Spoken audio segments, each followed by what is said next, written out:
Hey guys, it's Atheist for the Cause here, and I wanted to do a story about a WikiLeaks tweet, so let's get into it. Reporter Kurt Eichenwald, this is the tentacle porn guy who claimed that he was only had a tentacle porn bookmarked because he was showing his family. That was his cover. Was an administrator of a child porn site, claims he was only posing as online predator, according to the WikiLeaks Task Force. So let's click and take a look at this. New York Times reporter was a member of an illegal underage porn site, claims he was only posing as online predator. A New York Times reporter not only gave money to child pornographer, but did business with him and even signed onto an illegal porn website as a member and administrator, documents unsealed yesterday in federal criminal proceeding in Nashville reveal. He claims in one court document he only posed as a pedophile. The reporter is Kurt Eichenwald, who quit the Times in October 2006. He already had a lot of explaining to do earlier this year about his conduct while working on the Justin Berry story, when it was revealed in March that, without telling his editors, he gave $2,000 to Berry, an 18-year-old who spent 5 years making child porn of himself, when Eichenwald first contacted him in 2005. By then, Berry was an adult recruiting minors to perform sexually on webcams, which is pretty common for abused children. Quite commonly grow up to abuse others, and they'll get kind of grandfathered into this system where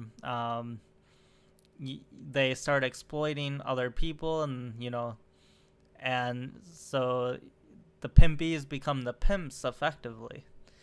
After discovering this, Eichenwald found Berry a lawyer who took him to the Department of Justice and got him immunity from prosecution in exchange for turning state's evidence against 4 mostly gay and young men. All were eventually charged and convicted of making and distributing porn depicting underage teen boys. After Eichenwald wrote a blockbuster story about Berry for the Times, his journalism techniques aroused controversy in press circles. Even so, no one knew about the $2,000 check, and most of the media feted him. Press adulteration evaporated in March of this year, however, when revelations of the $2,000 check emerged at a criminal trial in Michigan for one of the 4 accused men. Testifying there, Eichenwald said he was not acting as a reporter when he gave Berry the money, but was trying to save him from sexual exploitation, and later demanded the money back before he started doing a Times piece. Right. Do you actually believe that? And notice it says he later demanded the money back. That doesn't mean he actually got the money back. This summer, a court hearing in Nashville case revealed that Eichenwald gave yet more money to Berry, again without telling his editors. CounterPunch was the first to report this, and days later, the Times picked up the story. The Times did say what the money, $1,184, bought, and Eichenwald demurred that he had no independent recollection of having spent it. 2 days after the Times report, he resigned from the Condé Nast Financial magazine portfolio without explanation. The Nashville court documents unsealed yesterday reveal the following. 1. Using a fake name in Eichenwald spent $1,184 to buy digital photos from Berry. This is a very specific number as well. It is not clear whether they were pornographic or if they were made when Berry was under age 18 or older. But PayPal allows purchasers to send memos with their money, and Eichenwald sent Berry several messages discussing the quality of the pictures he bought. I found a pretty good one, but the lighting sucks. Still worth $100. There are just 20 in the file, and most of them are nothing. Shots of beds and driveways or rolling a joint. I found 3 so far that I really didn't already have and were good. 100. We gotta talk about what the really good ones are. The ellipses are in the court document. And this actually matches, when I was looking into the Laura Silsby and stuff and all the surrounding stories in Pizzagate, because I kept up on other arms of it as well to some extent, just not quite as in depth. And people were posting all kinds of, talk that really matches stuff like what Kurt Eichenwald is saying. It's almost because they're vague enough that it doesn't, specifically, they would usually don't specifically say, oh yeah, thanks for, the child porn, but it's distinct enough that anybody who was in on it would know what they were talking about. Eichenwald encouraged, point number 2, Eichenwald encouraged Barry in his business endeavors while Barry was making child porn. In one PayPal message from June 2005, cited in the Nashville documents, Eichenwald writes, Barry, that I'll be online today. Find me and let me know what to do. And I have other proposals for you, and that would get you even more money. Point number 3.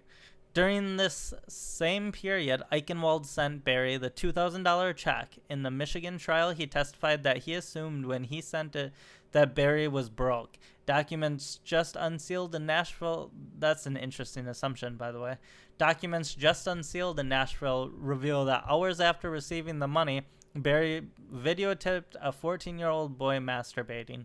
A few days later, he uploaded the illegal tape to JustinsFriends.com, his gay porn website that had lain dormant for months. Soon, JustFriends.com was up and running again, with new content including masturbatory images of the 14-year-old. Yeah, this is some, great reporting, Kurt Eichenwald. You're really uncovering a lot when right after you give the money, suddenly more videos are up and running. You can't break the law to come up with a story either. So it doesn't even really matter if he was posing or not. Under the pseudonym Roy Rogers, Eichenwald was signed on as a member of the re-verified JustinFriends.com, but he was no ordinary member. He had administrative privileges, meaning he could enter areas of the internet open only to site managers with an administrative password. He used this privilege to enter an area where one could monitor new subscriptions to the legal porn site. He visited this area over 20 times in late June 2005. That's some very, very questionable activity, especially for a journalist. All this information has come out in Tennessee federal court because one of the 4 convicted men, Timothy Richards, is trying to convince a judge that Eichenwald and Barry engaged in a conspiracy to entrap him into Barry's criminal activities with underage pornography. In extensive filings with which Eichenwald and his lawyers tried for weeks to keep sealed, Richards' allegations are vigorously contested. Rather than conspiring, Eichenwald says in one filing, he was just trying to learn more about Barry. To what extent? At what pain to other people?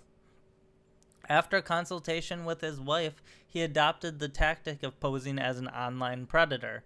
In 1999, National Public Radio freelancer Larry Matthews was successfully prosecuted by the Department of Justice after working on a story about child porn in which he impersonated a pedophile online by using a pseudonym and downloading illegal material. You simply can't break the law to try to uncover a story. I mean, the police can't even do that. So this whole bit about whether Eichenwald was trying to go undercover or not, it doesn't even matter. In addition to 2 civil attorneys, Eichenwald recently retained a criminal defense lawyer. He is Stephen Ryan, whom Eichenwald often cited in financial stories when he worked for the New York Times. Ryan is also the defense attorney for Justin Barry, and that's something else because, this is common too for these circles to develop, and like the same lawyer will be involved with all these people.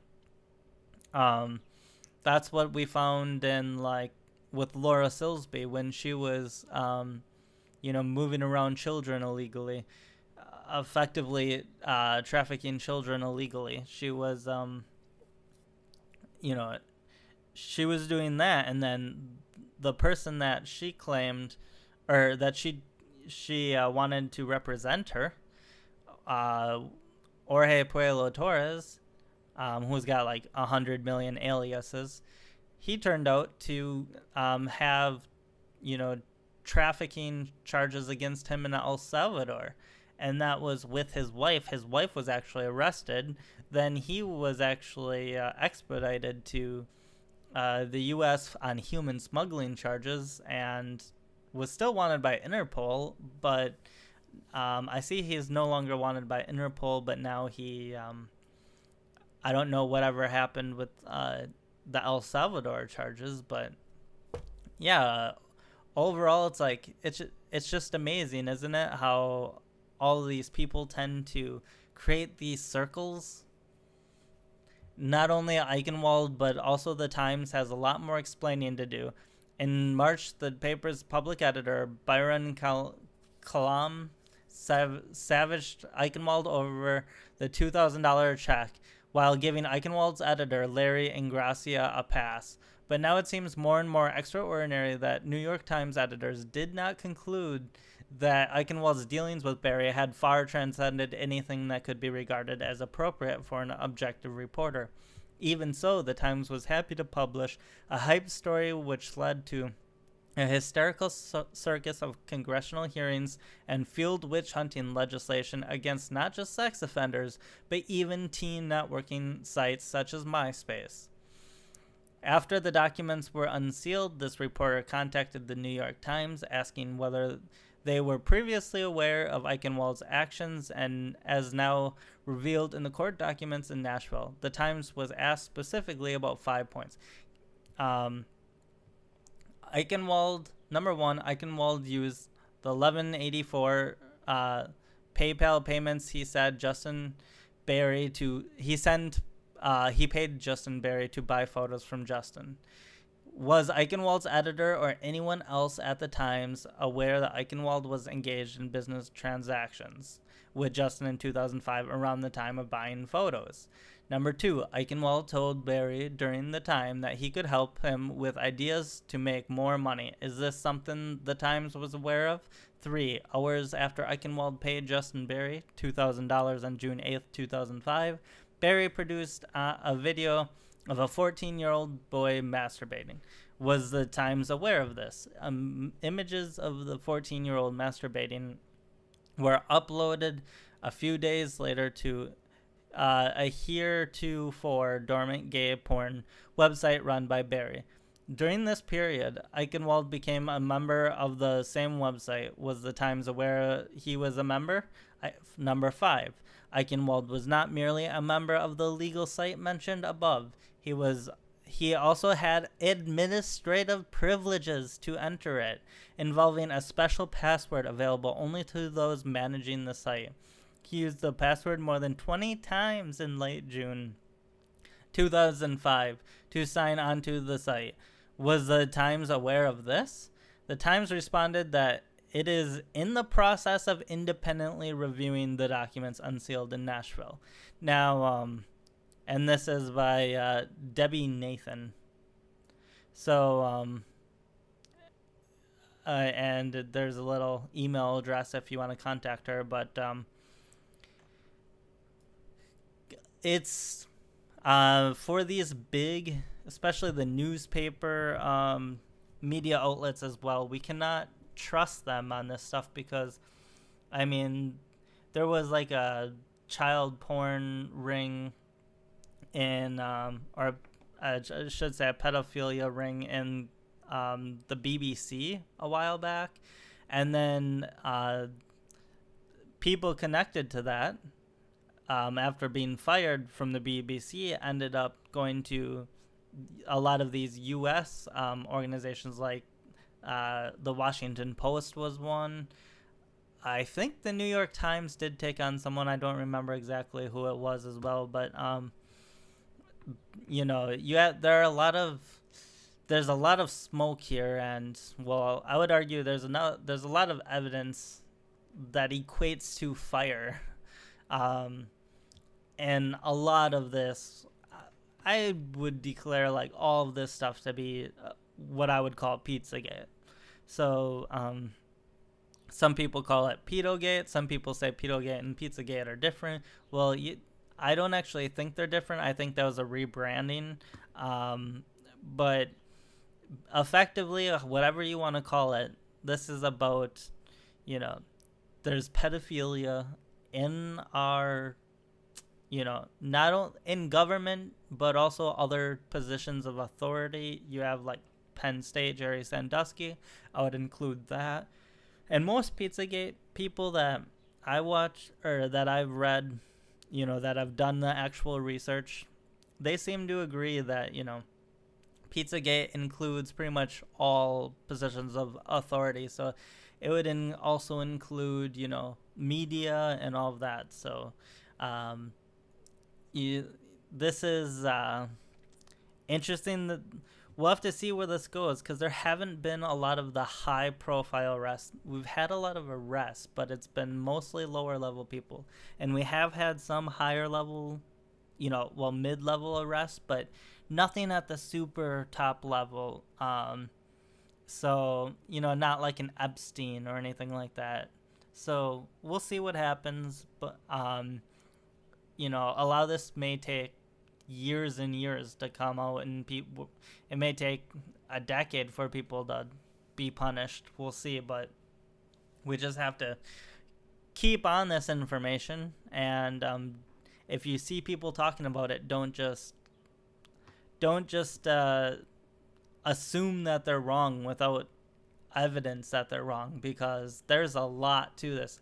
H.A. Goodman recently came out with a video talking about some stuff that I had previously known, but like more information's coming out about it from the issues with like child trafficking and organ harvesting, not only in Haiti but also in Chad. And in Chad it was more of a French issue, but that now the U.S. politicians are being connected to it, and Clinton's more connected to it now than ever. So yeah, keep an eye open. This is a developing story, and this is some very serious stuff. Have a good one, guys.